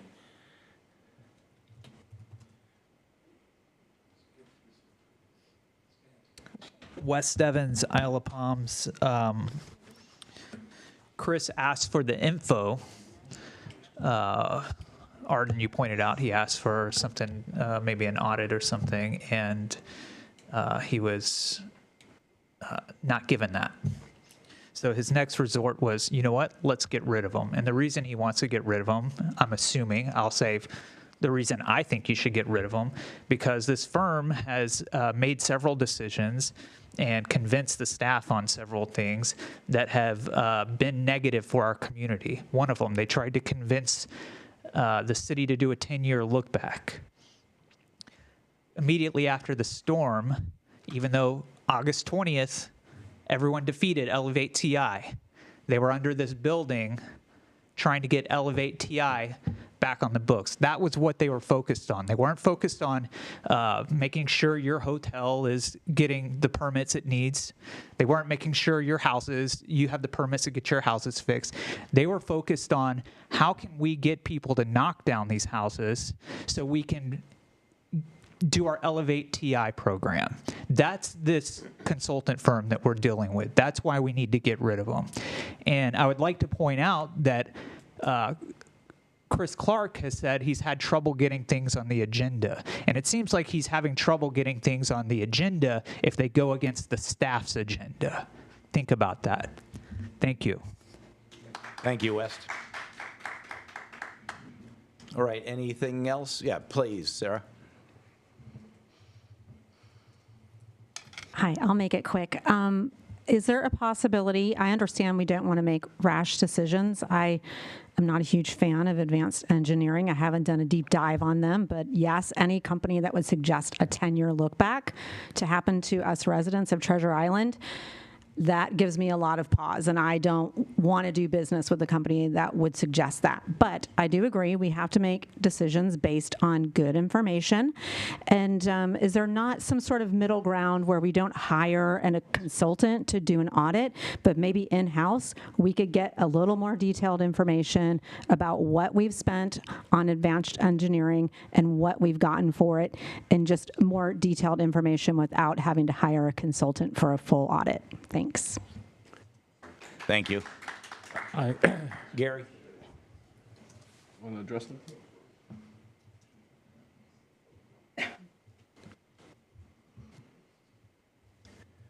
Gary Potenziano, District 3, Paradise Island.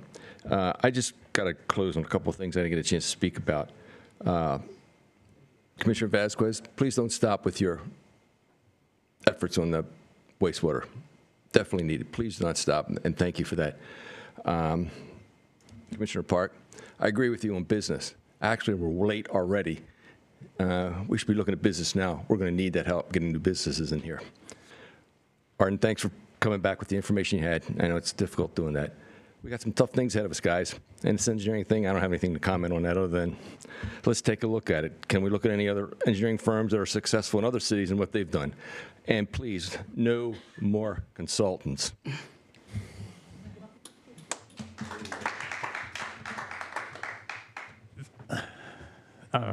There doesn't seem to be an appetite to pay an outside consultant to do the auditing. I'm happy to put together a list of what we would need out of an audit and see if we can't do it in-house. I will say this, if, and I have no reason to doubt Richard, I mean, he knows this stuff when it comes to engineering. If we know that our other engineering firms that we already have cover the same services, that's my main thing. We definitely don't need to hire another consultant and another, that's crazy. We have 4 other firms that do And the that's same what I'm thing. saying. So Richard says that the 4 other firms are capable of doing the same exact thing, then that was my main concern, is not being covered if we need that coverage, because doing away with I agree with Sarah, doing away with the company that wanted a 10-year look back, I get it. As long as I know we're covered by our other engineering firms that we have. And again, Richard said that, he believed that we are. So that was my concern. Can the commission entertain a modification to the motion not to allow advanced engineering to work on terrain modification and permit review immediately? Yeah, that's possible. I have one other question. Don't we have a kind of a full audit going on right now on a bunch of other things? We have our annual audit that goes on according to the Government Accounting Office and the GASB rules. Yeah, so It's got a specific scope that is attached to the audit. there's no way audit couldn't be added into that at like no extra cost. We would have to amend the scope, and there would be a cost with it. They would definitely. Commissioner Clark, what I was going to suggest earlier, you had mentioned that you were, I thought you said you were comfortable with our acting finance director, Mike Howard, doing that audit. Did I read you correctly on that? Yeah, if he's willing to do it. He told me that he was at one point, but I don't want to put words in his mouth, but. Mayor, I'd like to talk to Director Howard or Mr. Howard tomorrow, just to ensure that he does have the time. He's the same one who's leading the effort on working to get the permits, the fees rebated back. I mean, I would entertain what Arthur just said because that's my main goal as to I think where the majority of our money is gone. And I think we need fresh eyes on the whole train modification manual, not the people that wrote it. Richard, not to put you on the spot, but can't Kimley Horn do that? Is he allowed to come to the podium? Sure. Thank you. Make sure you guys can hear me. But anyway, Kimley Horn is a nationwide company. It's a huge company. So is Stantec. Stantec bought out Wilson Miller, which is also a huge company many years ago. And they're both very capable. The other two companies, Seafred Dual, the guy used to work for me who owns it. So I know he's capable. And the last one applied, they're a good engineering firm too. So they are all well qualified. So you'd be comfortable that those 4 firms can handle everything that we would need to have done? So, I am. Mayor, if they have been contracted for those Right. specialties, some may have been contracted for surveying, some might have been done for landscaping.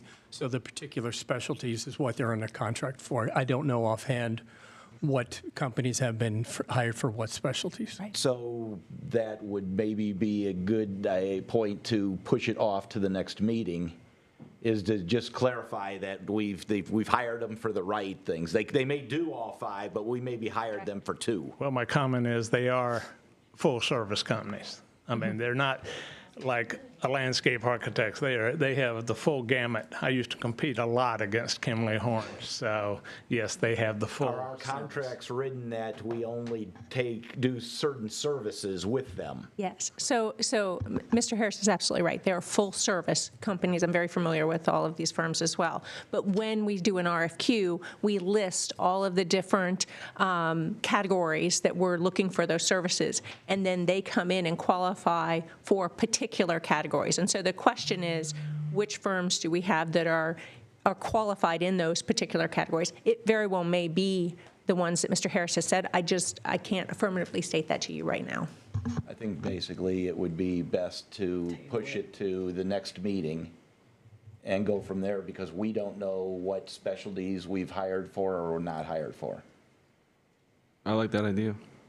Yeah. Get a list. That's fine. That gives everyone the ability to take a look at everything. Exactly. Not be thrown on. And now I've learned about how I can get an item on the agenda. So at least that was a positive that came out of this. Foregoing the audit?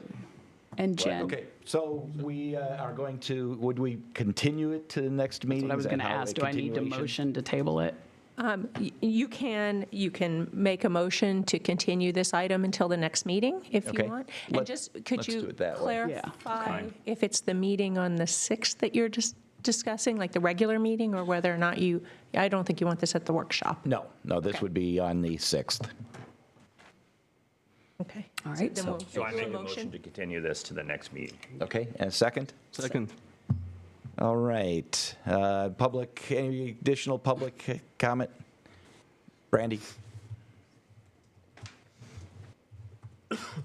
I just have a question. Since there are staff members here that maybe could answer the question, if they could clarify whether all 5 entities are covered within the contractors that we already have. I mean, they're all sitting back there. I don't know if they have the information. Rick? Yeah, just a couple things. One, I guess, one thing to be, do we have anything active from advanced engineering that's happening now that would have to be paused? That should be a consideration, whether or not they're actively engaged. And the other thing was, are we contractually responsible if we cut them loose? Are we, there's something to think about. What is our contract with them? Can we just say, no? So that's something to be considered also. Good question. All right, thank you. No, and there is a notice provision in our contract, so your motion would be to terminate, to provide the notice as required in the contract. Exactly. Yeah. Okay, so do we have a, I'm going to close public comment. We have the motion Got and a a motion second. and a second, yeah. Roll call, please. Commissioner Clark? Aye. Commissioner Cezanne? Aye. Vice Mayor Vasquez? Aye. Commissioner Dickey? Aye. Mayor Doctor? Aye. So we are at that point. We are going to adjourn, and we will get back with a workshop, let's say at 10 minutes till 8.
Here we go.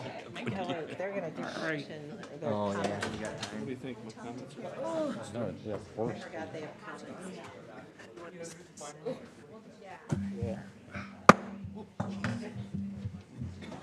Good evening and welcome to the Commission Workshop, April 15th, 2025. I'd like to call the meeting to order. First item of business is city attorney and city manager's reports. I have no report this evening. Thank you. Thank you, Mayor and Commissioners. Over in the Community Development Department, they asked me to pass on that they're continuing to diligently work to review and approve permits as post-storm permit rebuilding progresses across Treasure Island. Staffing has returned to normal levels following the expiration of the additional support provided through FEMA's 1206 program, and residents are encouraged to submit permit applications as soon as possible, as the city's permit fee waivers will end on May 31st. Over in the Fire Department, Deputy Chief Brennan attended the National Fire Department Instructors Conference in Indianapolis. From the Public Safety Facility, design proposals that was put out for an RFQ, there were 7 responses that have been received for design and engineering services for the new facility. These proposals will be evaluated and ranked, with a list of the top 3 coming to the Commission on May 20th, requesting approval to negotiate. Our firefighters participated in multi-department hands-on vehicle extrication training. Thank you. Couldn't get that one. And our antique fire truck was shown in the Sons of America's Legion's annual car show this past weekend.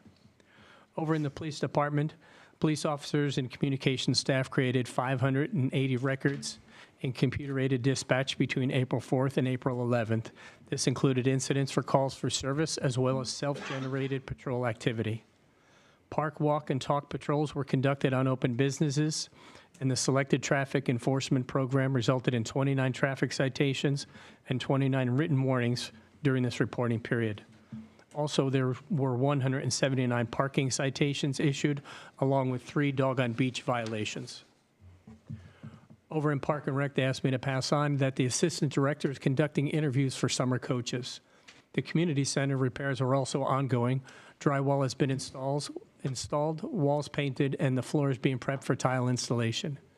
The director went to the clerk of the court and recorded the declaration for public use for the Island of Palms Park. This was a little bit of an undertaking, as she had to go to several different offices, but was able to achieve this. They are also obtaining quotes for the ADA Sway Swing and also for exercise equipment for the Land Water Conservation Fund grant. Events coming up, such as the summer camp, the registration that started March 3rd. The camp is going to be conducted from June 2nd to August 8th. And enrollment to date is we have 112 children that are enrolled for the 10-week full camp. Just a reminder, as was mentioned earlier, there's a special Easter egg hunt this Saturday, April 19th at 10 a.m. at Roselli Park. The Easter Bunny will be hopping in at about 9:45. If you need a beach wheelchair, the city does provide 3 beach wheelchairs on a first-come, first-served basis. These can be reserved at City Hall from Monday to Friday from 8 a.m. to 4:30 p.m., as well as during beach events. Over in the administration, please join us as we celebrate the ribbon-cutting ceremony at the Gulf Beaches Public Library, celebrating the reopening of the library following the restoration efforts from hurricane damage. The ceremony is scheduled for Tuesday, April 29th at 5 p.m. I needed to let the commission know I worked with our federal lobbyist for the city to submit our FY26 community project funding request to Congresswoman Luna's office. There was a short time frame put out from the Congresswoman's office for the submission due to the continuing resolution for fiscal year 25. As there was a continuing resolution, there was no funding for some projects, for projects, and we discussed the best path forward. We enhanced last year's waste system lining project and resubmitted the project for a larger amount of money for this year. All the deadlines were met, and the project is eligible under the CWSRF. As updates occur, I'll keep the commission appraised.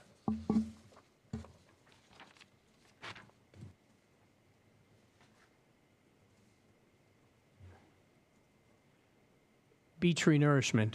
The City of Treasure Island is collaborating with Pinellas County and the Army Corps of Engineers to prepare for upcoming beach renourishment projects.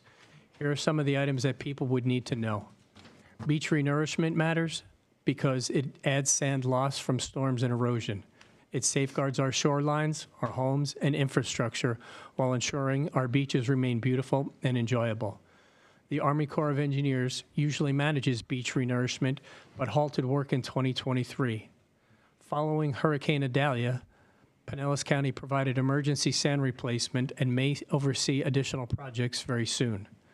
Before any renourishment can happen, the state must officially draw, bless you, a boundary called an erosion control line.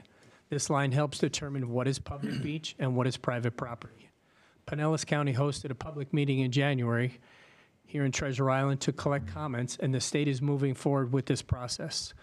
Once set, only one easement from the city will be needed for Sunset Beach. To proceed with the renourishment of Sunshine Beach, 11 private property owners in the city must sign easement agreements. These agreements permit crews to deposit sand on the beaches nearest to private property. Without these easements, Sunshine Beach won't be renourished, and neither of Treasure Island's beaches will qualify for future Army Corps of Engineer projects.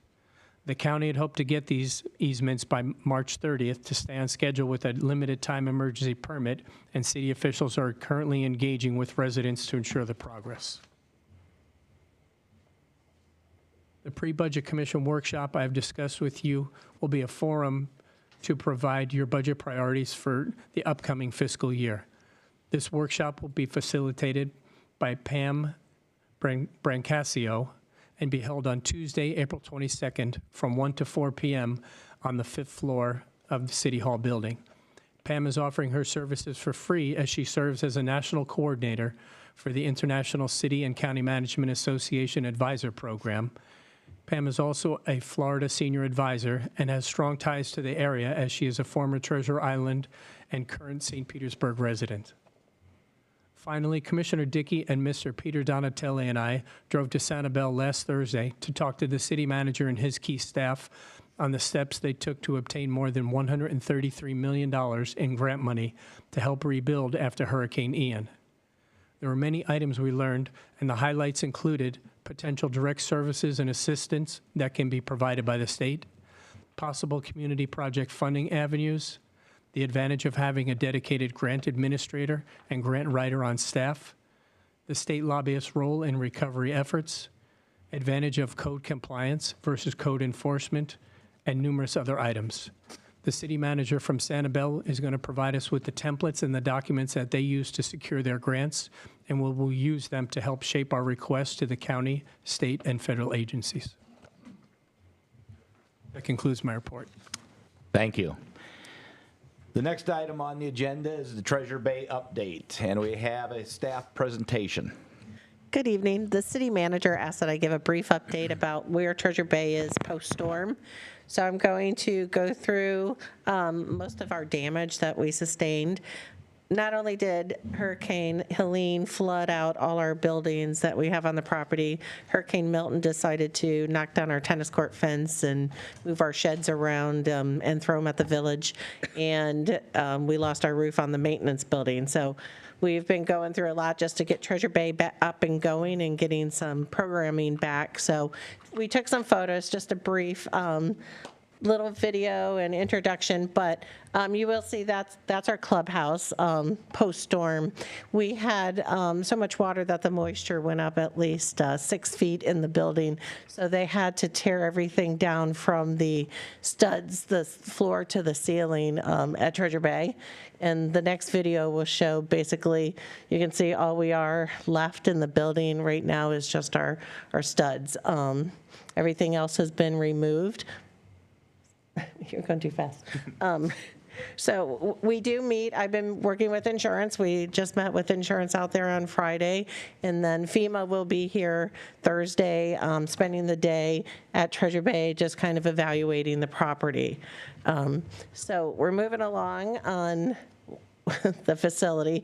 We currently work out of what my staff calls a she shed. It's a 10 by 20 little office at Treasure Bay, and it suits our purposes. It has a air conditioning, a little desk. We have everything set up. It's $500 for 28 days, and the only issue that we have is we have portalettes there, and our guests are not happy with the portalettes. They do miss restroom facilities on site. So that is just one of the photos of the damage to our tennis courts. We have many. Through the tennis courts, I did get a grant from the United States Tennis Association in the amount of, let me get this correct, $281,650 to repair all our fence to mitigated standards like we did on Court 9 and 10 after Hurricane Ian, and to resurface the courts, and to start with the repairs to our electric. Most of our fuse boxes on our electrical boxes are very low. They're on the base of the tennis courts, and we did receive substantial damage to those electrical panels. So you will see tennis programming is back. Our first goal was to get Phil Girardi back out there with his tennis program, and we had him out there, I'm going to say by November, doing tennis lessons. We've opened courts 5 and 6 for tennis play, and we have pickleball back on the basketball courts. That is our property line fence that we have scheduled for repair by SGMA Services. We will be putting black chain link fence. Some of it's the original fence that was out there, but much of it was destroyed by Hurricane Milton as well. That's what we consider our maintenance building. We lost our roof during Hurricane Milton, and the slabs you see is we had 5 sheds. We have 1 shed left. They literally just lifted up. Quick story, we moved everything from the clubhouse that was flooded out during Helene, put them in the shed thinking they were safe, and Milton took the sheds and threw everything all around. So basically, we have no contents left at Treasure Bay. The living shoreline, this would have been a Public Works kind of presentation. I'm just going to kind of read off their report that they submitted to the state on the progress of the living shoreline. Treasure Bay does look like this. It's a little rough to see because it's pretty much all dirt and rock right now. But we are currently, I'm going to read off the report too. The contracts and the city crews are currently laying the oyster domes along the shoreline. Some of the dates is the pond plantings are scheduled for May 2025. Those are the ponds. They're dredging them, and they're looking for city staff and volunteers to help with those plantings. The on-land grading will happen April through May. And then we have oyster dome placement, which is, like I said, currently happening right now between city staff and the contractor. We also have the kayak launch, which came earlier than expected, and it's being stored at Treasure Bay, but that will be probably installed in May. So we're hoping to get that up and going. The berm building will occur in June. They have the sidewalk going in July of 2025, and then the pavilion pads and the pavilions will go in July as well. Part of the grant for the walking trail was to include 2 small gazebos, 10 by 10, as well as exercise equipment. Not sure where we're placing that yet. But we have some video that Jason took just to show you kind of the living shoreline. So there's 3. That was a video back. That was not the video. Next one. Just to show you kind of the property and the living shoreline.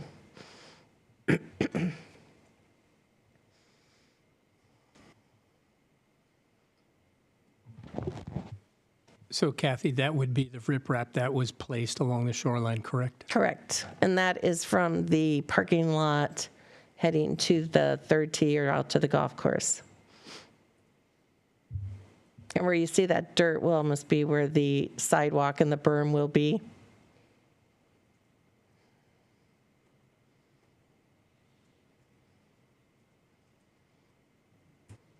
Now, the contractor is required to put the property back to contract or pre-project conditions. So hopefully all the dirt we see now and everything will have plant, sidewalk, berm, and more sod, and not looking like this necessarily.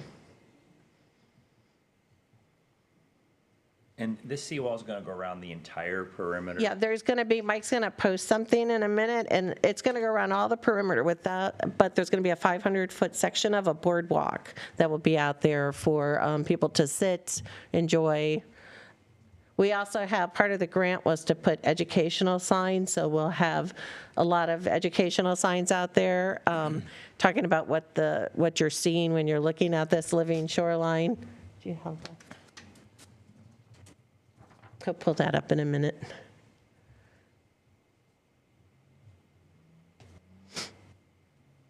I'll give you an idea of what the site plan is.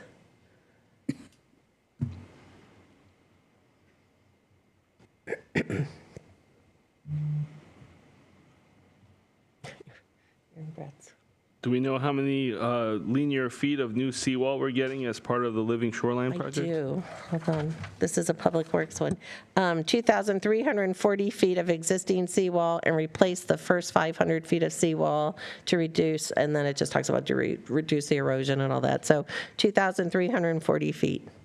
Are they cutting off the cap of the seawall? Yes, they are. Yep. And that riprap was installed on the water side and seawall cap has been removed. What is the height of the new seawall? Oh, you're going to ask me that. I don't know. I got more questions for you. If it's engineering, come on. I'm trying here. That I don't know. No? Anybody? Gary, new person. Do you know? He doesn't know either.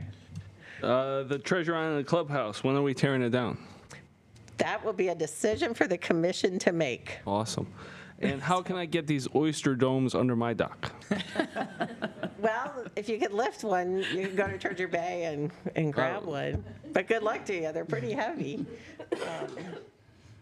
Okay, so here's the actual, if you can you blow it up a little? I don't think that's the original one, because the other original one had the X's. Nope.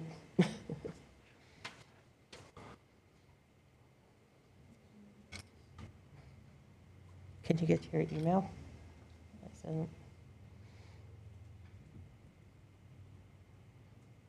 You can go from that one. We can kind of, this kind of gives you an idea. The other one showed you more of the berm and everything, but when you first walk in from the kayak launch, there's going to be like a little pathway so people can get out to the launch. It is an ADA accessible launch. And then kind of where you see that other big square, and a little bit further will be the oyster domes. In those two far corners, there will be two 10-by-10 gazebos.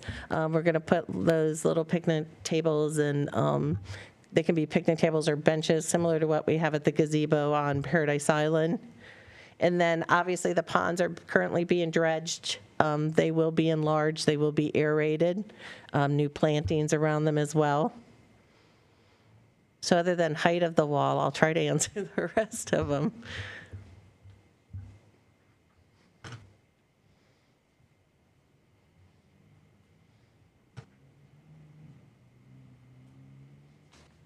Any questions? Kathy, if I could you describe a little bit on the way the walking path goes around? Okay. I really wish you could. Especially along the fence line there. Can as you it sign heads in back. on your email?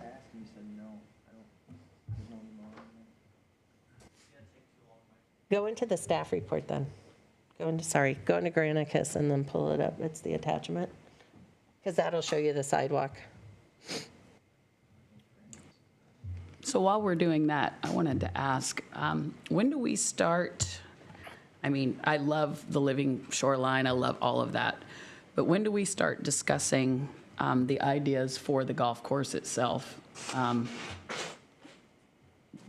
Definitely, I have some great ideas, and even better, we have resources that are willing to come in and help us with amazing idea of what to do with it that would be a huge financial impact to our city.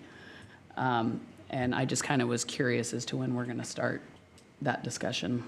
I've seen beautiful ideas, beautiful drawings. I would say as soon as possible.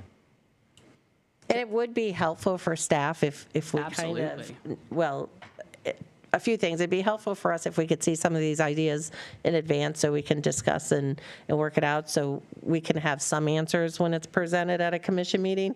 But yes, the decision has to be done soon because we're going to be done with the Living Shoreline project in July or August. And we have, there's going to be repairs. I mean, if you haven't been out to Treasure Bay, there's going to be a lot of needed repairs from. And that's the thing, I want to make sure we know what we're doing with it before we start putting a lot Right. of money into, I mean, I know there's a lot of grants and such right now, which is awesome. But yeah, figuring that out before we put too much money into things that might have to either be moved or whatever the case may be. And we're hoping to have, some of those insurance costs, those FEMA costs to see what, I know we had private appraisals done of the clubhouse and the other buildings, and I'm sure the clubhouse might exceed the 50% with the demo cost and their putback cost. So. All that dirt was. I'm sorry, if I could, we can add that to a future workshop agenda, so there could be a discussion on that. I know Kathy we were waiting for the insurance and the FEMA inspections to come through before we. Could we possibly do that workshop not after a regular meeting so that more people could? And I think the mayor asked for every second Tuesday of the month that there be a workshop put on, so I could include it in there. So what you see there, the black line that goes around is the sidewalk, the walking trail, and then you'll notice a little opening right there, and that's where that boardwalk will be. And then you'll see, if you can, two tiny little squares on the north-ish west corner and kind of right there on the east corner that are the 10 by 10 gazebos. So the walking trail will connect to the current sidewalk too, by the tennis courts there. I guess I've never understood how you have a walking trail on a golf course. Well, it's not going to be a golf course, let's be honest. It's not, it hasn't been a golf course in years. Seems like you get hit in the head with a golf ball, but. No. Well, it hasn't been a golf course in a long time, a playable one. One of my constituents in the villages had a question. Was it answered regarding the berm, the drainage? Yes. So what I found out today was there was a berm placed, and when they were draining the ponds, water was kind of going to the village, but then they built another berm behind it, right by the village, and it stopped any type of waterfall or rain. It's pond water going into their property when they're draining the ponds, but I think it has been resolved.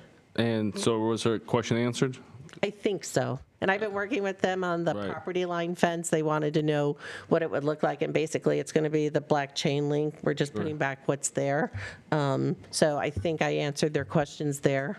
And the pictures of all that dirt, was that fill dirt that brought in? No, that was all the dirt from dredging. So they're dredging the ponds, and they're all that other dirt and a lot of rocks. And what's the estimated completion date? I would say July, August. Oh, that's fast. So they are actually out to the golf course now, around they're right at where the third tee would be.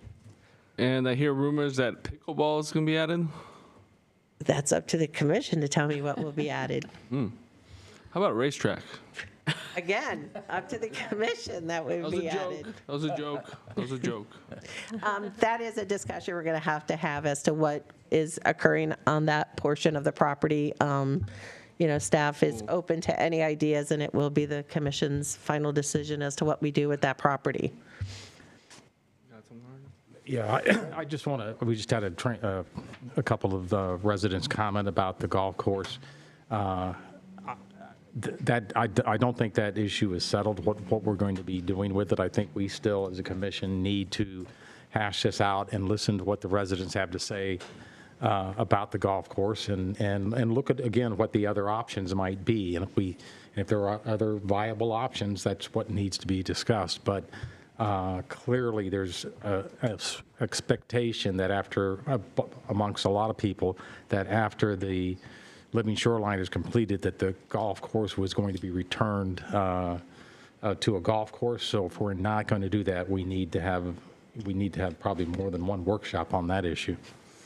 I agree. Well, yeah, one thing I brought up before, and I think people agreed with, and I think actually you and I have spoken about this a long time ago, Commissioner Dickey, is I think we need to, instead of just saying to people, do you want a golf course or do you want nothing?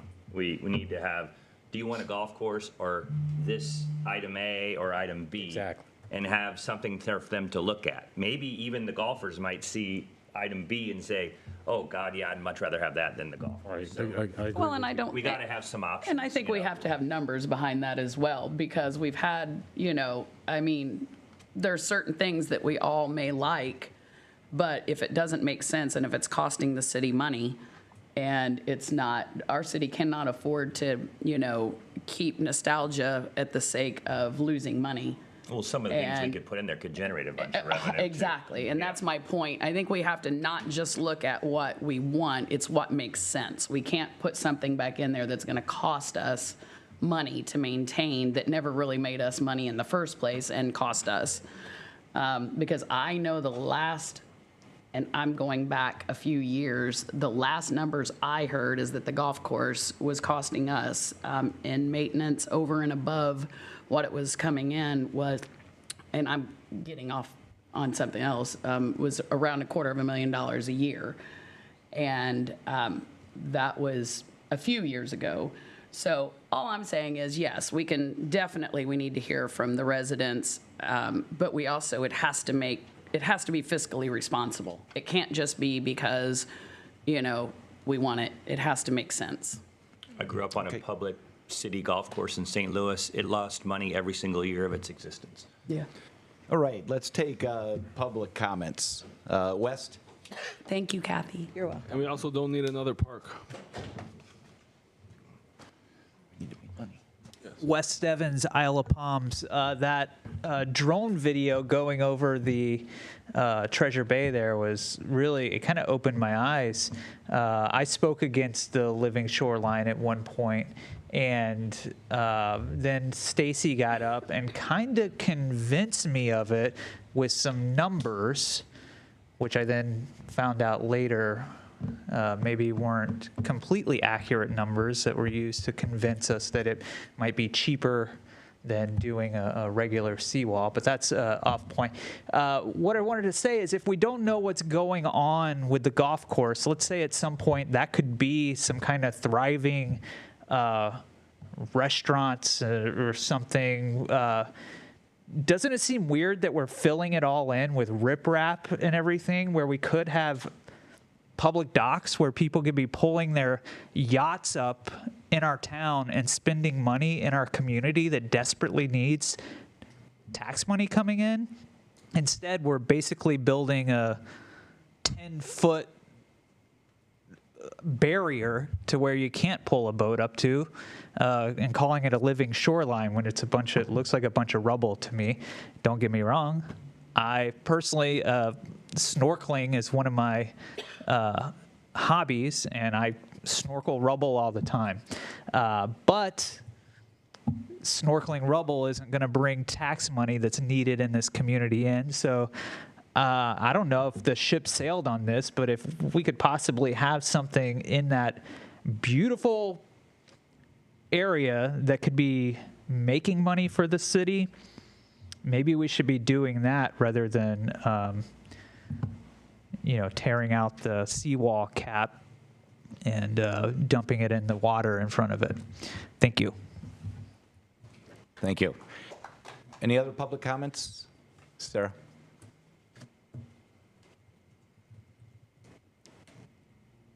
You guys asked a lot of really great questions tonight about the living shoreline, but the one thing that we didn't hear about was what is the budget on this project? How much of it was the grant did we actually truly get in hand? And where are we at as far as tracking with the proposed budget of this project? Are we tracking to be on budget with it? Are we tracking to be over budget? What is the status financially of this project? I would love to know those answers. Thanks. Anything else? No, we will close public comments. Anything when can we add a workshop on the discussion of this, the future of this location in my district? Commissioner, that would be the second Tuesday of May. We'll have that. Awesome. No, 30 days. So the 13th, May 13th? I'll have to take a look and get back to you. Okay. To accommodate that. Jennifer just passed on that. We do have the city attorney RFP. I think that closes out, so I want to make sure there's not a conflict in the dates for interviews to be conducted with the commission. We'll have to do the round robin on the interviews for the applicants. Okay. Thank you. All right. So I guess we wouldn't really have any consensus or direction at this point, but we are going to have something coming up that's going to be put on the agenda. Yes, Mayor. Okay. All right. With that, we are adjourned. Thank you.